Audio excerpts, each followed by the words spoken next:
Into Britain they come by the thousands and tens of thousands. England in wartime is the land of blood, sweat, and tears.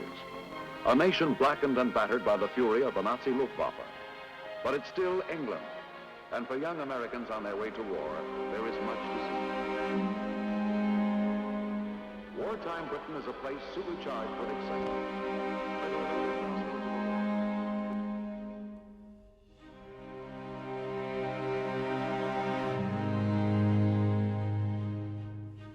World War II saw the US and UK form a very special relationship. Working together and sharing intelligence that would significantly help towards a victory. An alliance that continues to this day. But how did it all begin? To piece together how it happened, historians and experts from both sides of the Atlantic examine the course of history from their perspective. They'll take us through the breakthroughs of intelligence. Intelligence and security that protects the West is mostly born out of this collaboration, and it's not created easily. The challenges and obstacles along the way, and the code-breaking techniques and successes. Perhaps the most important attribute that shaped this early relationship was patience, but patience paid off. And a glimpse into the world of the codebreakers themselves. It's pretty fantastic if we have a look inside. A little collection of photos of a baseball game which took place at Bletchley. It doesn't really get much more American than baseball.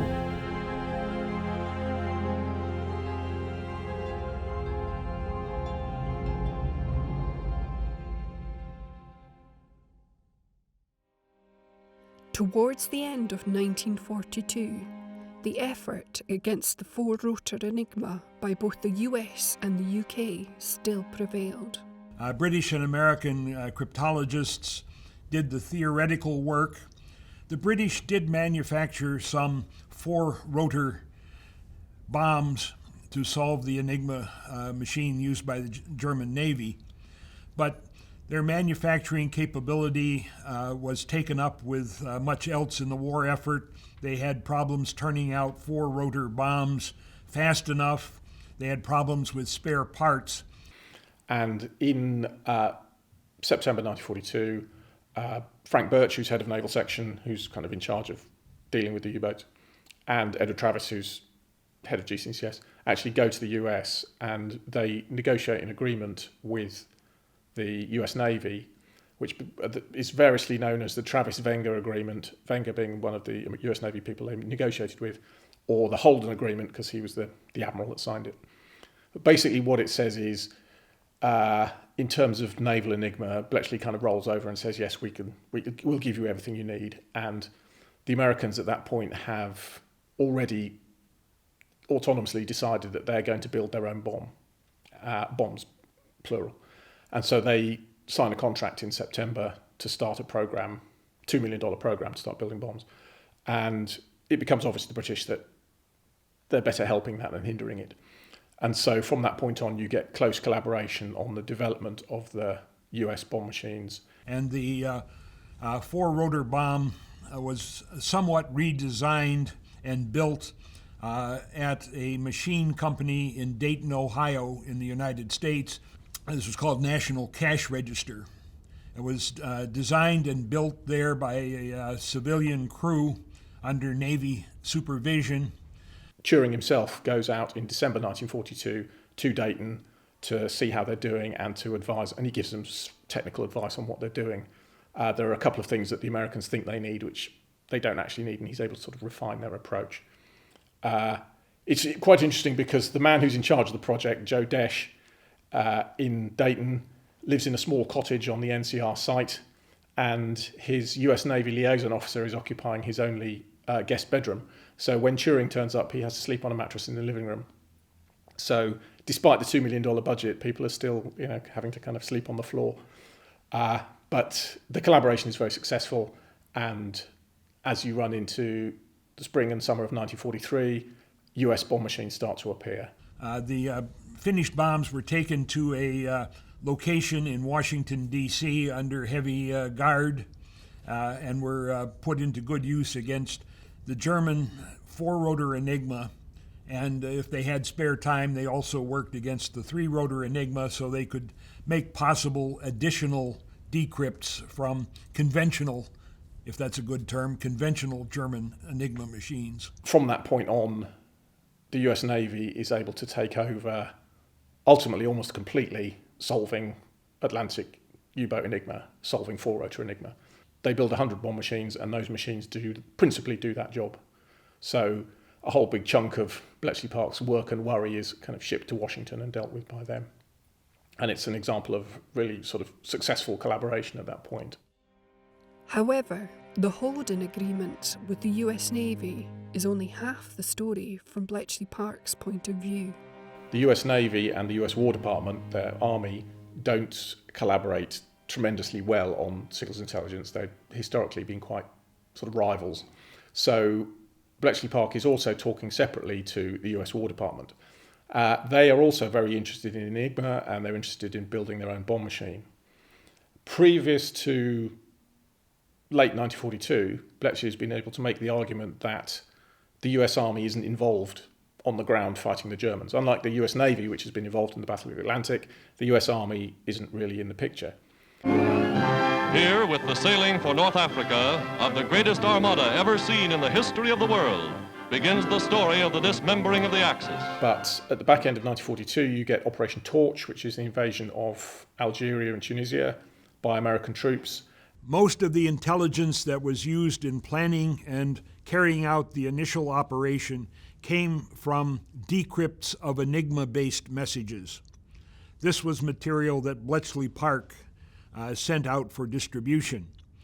It was given to General Eisenhower, the overall commander of the forces, at his headquarters in Gibraltar, and a few key members of Eisenhower's staff. And these are the only recipients of Enigma decrypts, what was known as ultra intelligence. Afterwards, in North Africa, the big Anglo-American SIGINT story is about tactical SIGINT.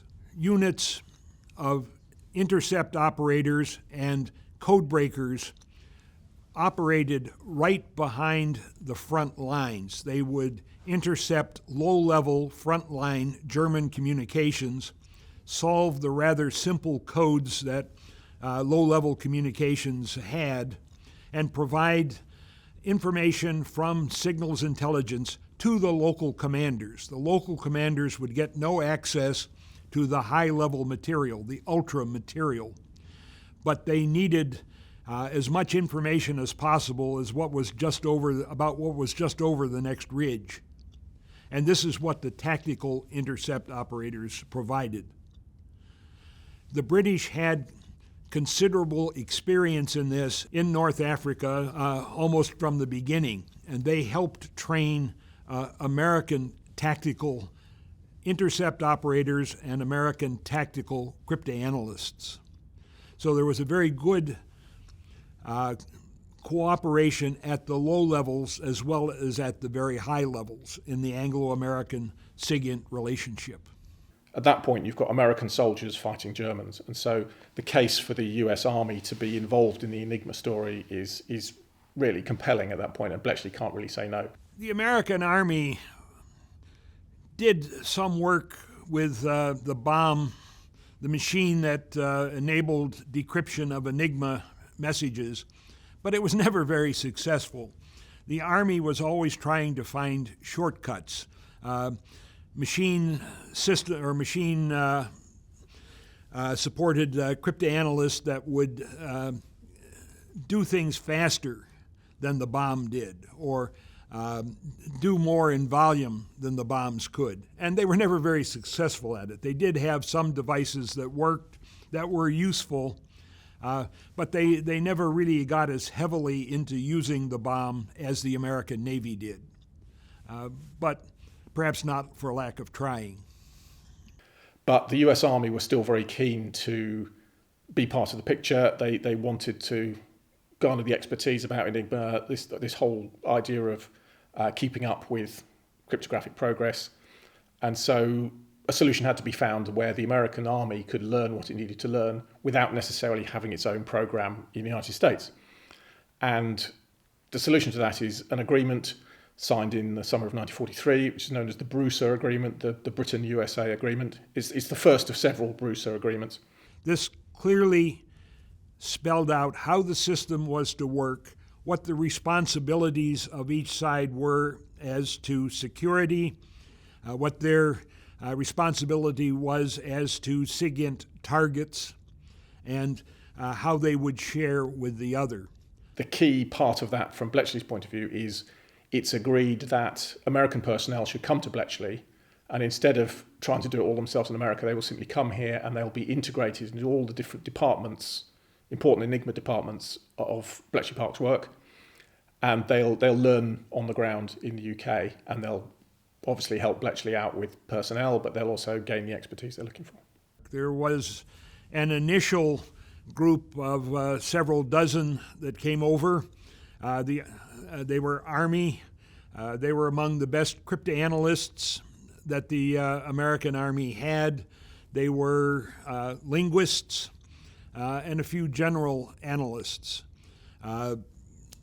They were sort of the vanguard of the American invasion of the British Isles. They are integrated into several parts of Bletchley Park. So Hut 6, which does Enigma breaking for Army and Air Force, they're in there. They're in Hut 3, which is the section that deals with the intelligence analysis of that material. And they're also in Sixter, which is the traffic analysis section. So they're all over Enigma at Bletchley. They were absolutely entranced with the operations at Bletchley Park. They were entranced to be part of this major effort. They saw the amazing work that was being done. They saw the results of this amazing work. What's notable about it is Bletchley is kind of characterised already by the fact that rank isn't very important, and you get civilians and military personnel working next to one another. The same happens, these Americans arrive and they're integrated really closely into the operations. They're not doing their own separate bit of the job, they're just working alongside British people in whatever role they happen to fall into.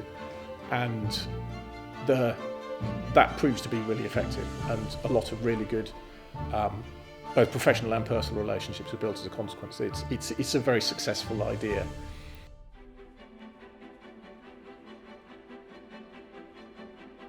The home of the bomb machines at Bletchley Park, Hut 11, Hut 11A and the footprint of Hut 11B still exist today. We are inside Hut 11A now.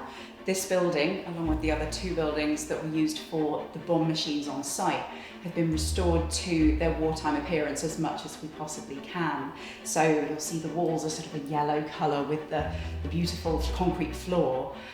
This building housed during the war, we think about 9 bombs, but it wasn't the only home of the bombs. When they arrived in Hut 1, the site had to expand, and so more bombs were put in here, and then outstations were built to support that as well. Not only were there more bombs than there was space for, but also it's just useful to disperse them around for security and for safety. This building, we think, housed about 9 bombs in total, which must have been so noisy. But now it's the home of our Bomb Breakthrough exhibition, which tells the story of the creation and the invention and the construction of those bomb machines and the huge expansion of them, so that all of these machines could support the code-breaking effort, both in Britain and in the United States.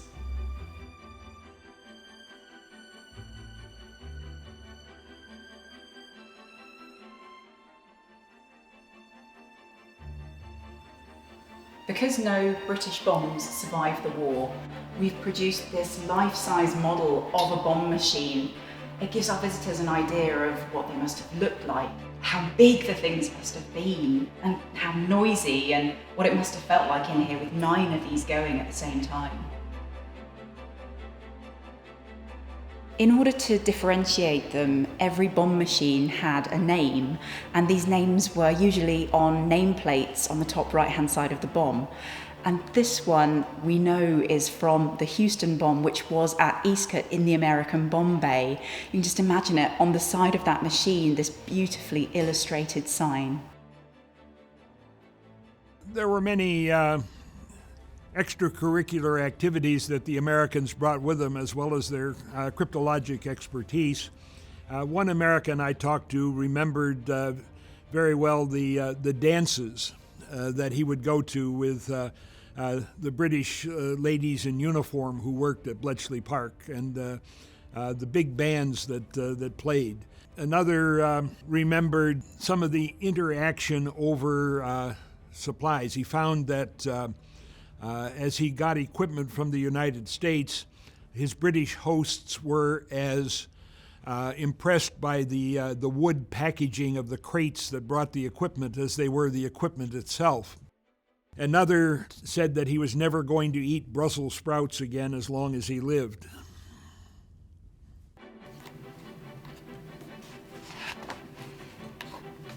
This item is quite a rarity. It's a hand-drawn Christmas menu from a Christmas dinner in 1944 at Eastcote Outstation.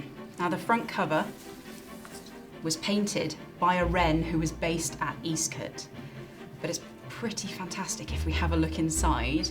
It gives you an idea of the food they were eating on Christmas Day 1944. Now, this was a celebration held by the Americans who were based at Eastcote, to which we very much hope the wrens were invited as well. We've even got Eastcote handwritten in the corner here. Americans would probably have slightly better rations, we think, than the British, and there's some really American items on this menu. We can see pumpkin pie, assorted candy, which sounds absolutely wonderful, a dinner of roast turkey with gravy, pickles, olives, cranberry sauce, creamed peas. It all sounds absolutely fantastic, doesn't it? And then inside, we can also see a list of all the American personnel who were based at Eastcote Outstation working the bombs there. Now, they wouldn't have lived in the outstation itself, they would have lived in a tented camp nearby in the woods in Ruislip. So we imagine that Christmas must have been a really special occasion for them, a good feed indoors, and all of these people were contributing to that cooperation between Britain and the Americans working those bomb machines. George Bernard Shaw, a man of Shavian wit, if there ever was one, liked to say that the Americans and the British were two people separated by a common language. And yes, there were some moments like that, but the Americans came to share both the hardships and the joys that Bletchley Park and life in Britain represented. They have their own base in Little Brick Hill Manor, which is a house over near Woburn, a few miles away from Bletchley, and they live there nominally under US Army discipline, but then they come in by bus every day and integrate themselves into Bletchley. And they bring a kind of slice of American culture into Bletchley as well. I think you hear stories about both sides finding out about each other a little bit as they work alongside each other.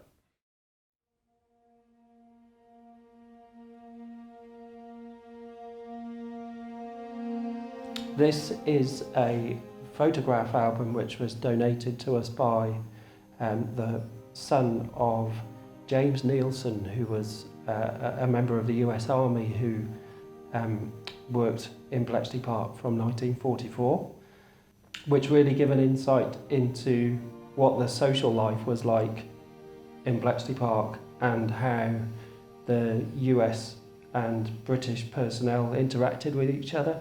There's a section about their accommodation at Little Brick Hill. That's where a lot of the US soldiers were living. And there are lots of photographs of the various US soldiers who were working there.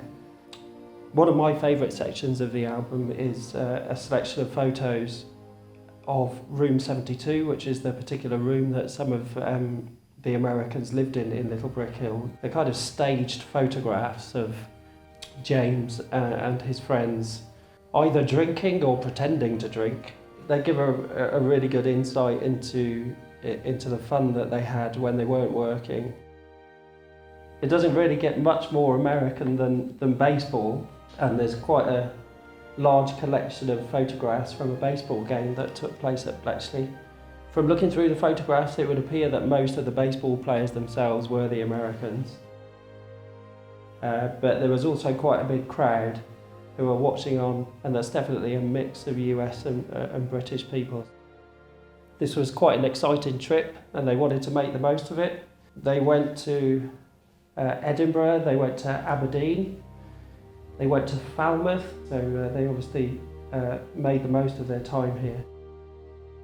It's a really good memento of what a significant period in their lives this was for the American servicemen who worked over here.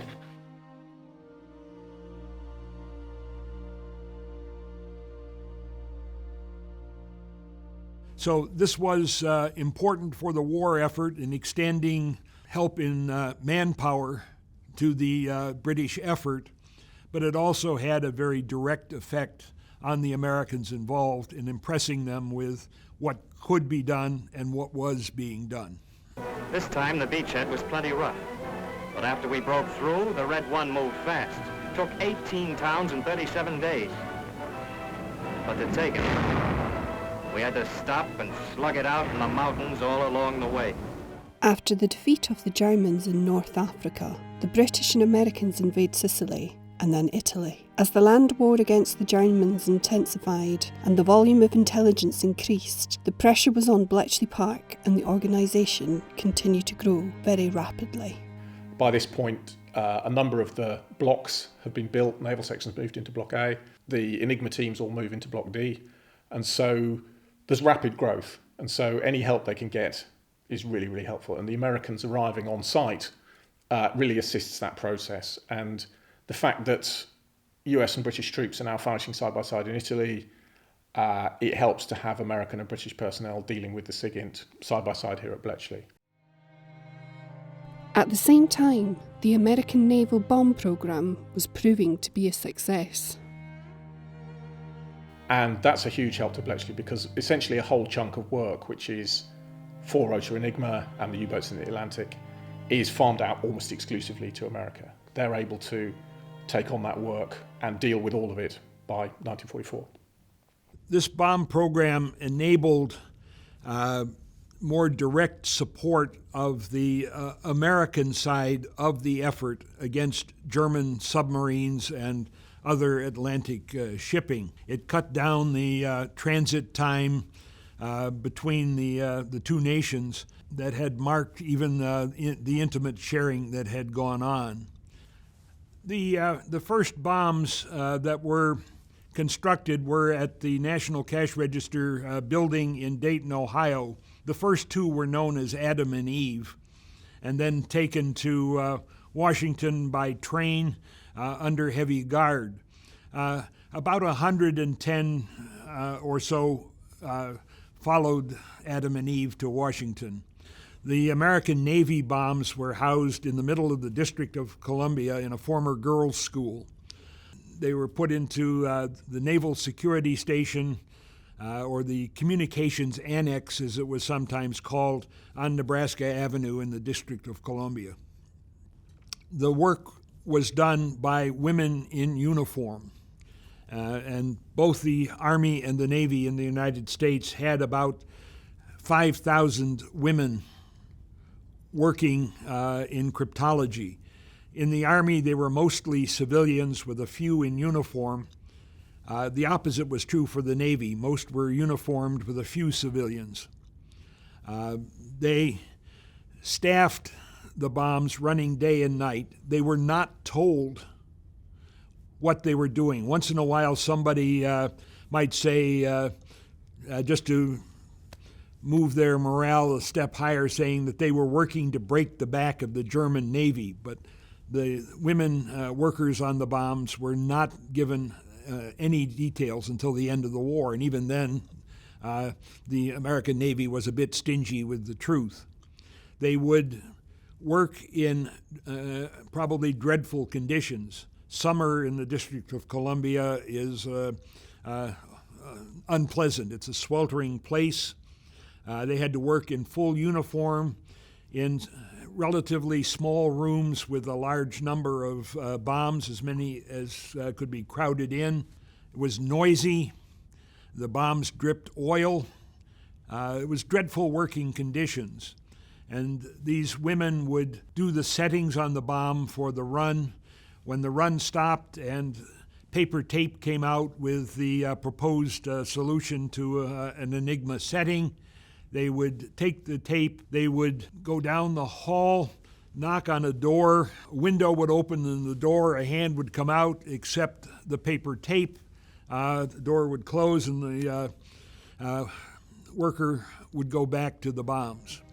But the system worked. People made sacrifices in wartime, and this certainly was an essential service, but it required personal sacrifices, even in the middle of the District of Columbia, on the part of the people that worked it. What that means is, where Bletchley had initially started a 4-rotor bomb program of its own, and they do build a number of 4-rotor machines, they decide that actually the American machines are so good they don't need to carry on with that program, and they can go back to building the 3-rotor machines that they were building before. And so the remaining bombs that are built in the UK are an improved 3-rotor design. And that division of labour across the Atlantic is really, really helpful, and it allows both teams to specialise on what they're good at. So the collaboration is really kind of kicking in at that point, and the war keeps on getting bigger and bigger. The intelligence demands get bigger and bigger. More and more Enigma messages are being intercepted, but at the same time, more hands are being brought to the job and more machines are being brought to the job to make sure that the intelligence is being delivered.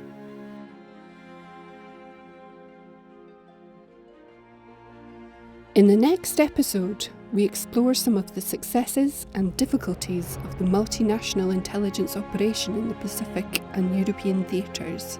If you don't broadcast it, if you don't send an Enigma message about it, Bletchley can't read it, so you can't know. There's nobody that doesn't want to defeat Hitler, but keeping the British Empire in India was another matter. And the consequence for the special relationship between the UK and the US as the war ended. It's quite a leap in the dark for both sides to say we should collaborate this fully. No one's done it before.